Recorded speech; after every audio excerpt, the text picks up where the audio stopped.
Good day, dental professionals. Welcome to the Dental Flow podcast. We are dentistry's go-to resource for insights into the business side of dentistry. Your host, Benjamin Suggs, will be helping you navigate through the currents of the ever-changing dental waters.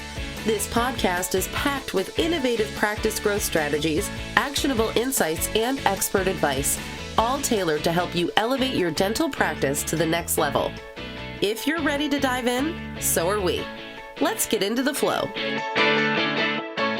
Hello, and welcome back. Today we're talking about a topic that every dental practice needs to know about, and that is how to respond to negative Google reviews. Or this could be applied to negative reviews on any platform, but we're going to focus on Google today because that's the most important one that we deal with. So nobody likes this. I have clients that get very upset about these one-star reviews. I have some that go years without them, and all of a sudden, boom, they get hit with one. And it's not a fun, pleasant thing. There's nothing good about it. But it's important that we look at it as the goal of a business or a dental practice in this case, when you do get a negative one-star review, is to try and mitigate the damage of that one-star review because you know that other people are going to be reading it. So other potential patients are going to be logging in and reading these reviews on your Google page. So whatever we can do in our response to lessen the damage is what we want to try and do. So we do this as a part of a service for our clients because, again, I think it's extremely important. So we will actually alert our clients when they get a one-star review and reach out to them with a whole process of how we want to deal with that. So I'll kind of go through that process because I think it's the same thing that you should do in your own dental practice if no one's helping you do it. So the first and foremost step is identify that it happened. First thing we ask our front desk to do is to look up that person in the system. If you're not sure who they are, see if they actually are a patient. A lot of times these people reviewing you are not actually your patients. So if that's the case, that's good because we can respond in a way that basically says like, hey, we have no record of you. We're not sure you're a patient of this practice. That's a very good way to lessen the damage of a one-star review. Now, we always want to be honest. If you guys look at a review and you say, wow, we did mess up there. We made a mistake. I would say that in your response. Hey, we made a mistake. Thank you for your feedback. We always aim for a higher level of customer service.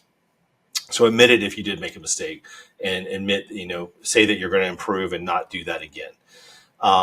But a lot of times, and I'd say more often than not, there is a disagreement in how things actually went down. So more often than not, the dental practice does not agree with the assessment made by that patient on their negative review. So first and foremost, make sure they're a patient.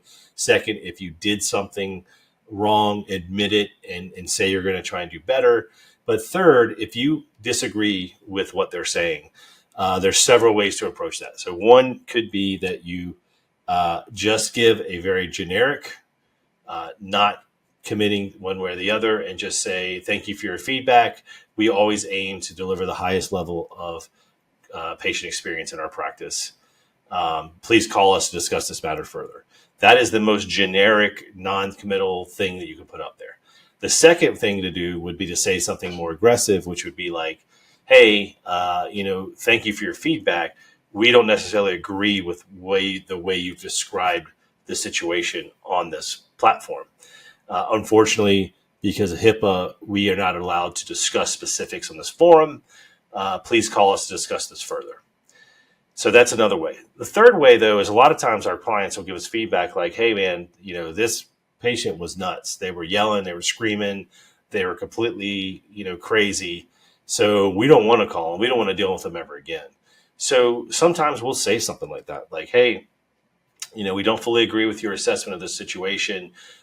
We always end with, we wish you the best in finding a provider that meets your needs. That's a nice way of saying adios, amigo. We don't want you in here anymore. We don't want you coming back.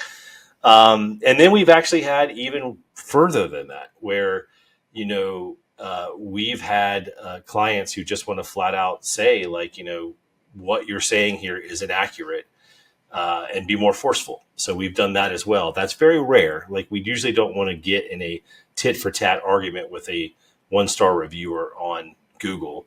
And to be fair, like as long as I've been doing this, I've never actually had somebody come back and respond to our response. So I've never seen that. I'm not saying it doesn't happen. I've never seen it though.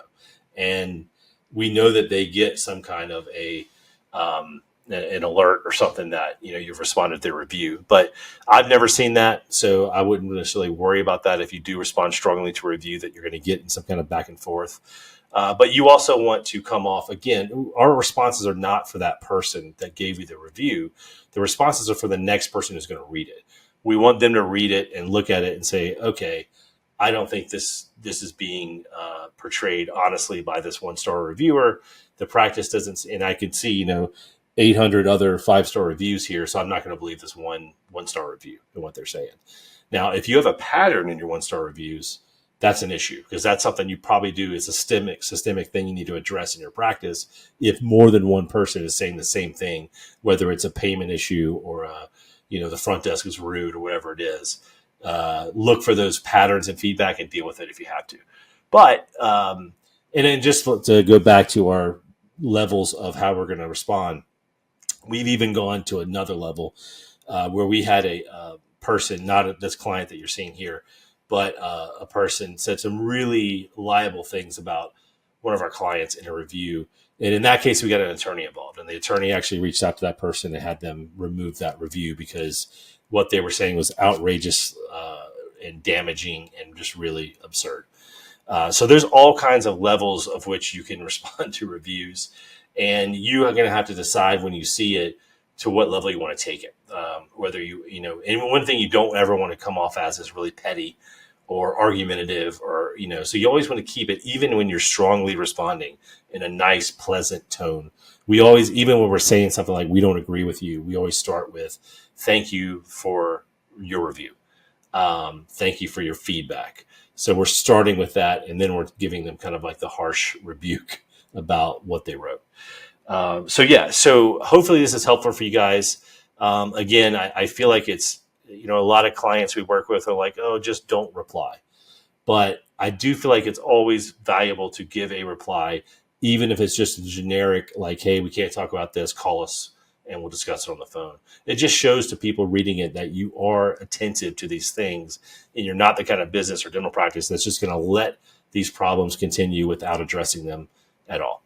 So anyway, I hope this was helpful for you guys. Like I said, it's important to do.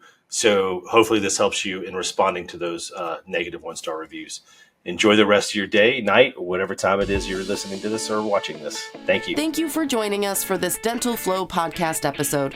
If you enjoyed today's discussion and wish to stay updated on future episodes, please like, subscribe, and share the podcast with colleagues and friends.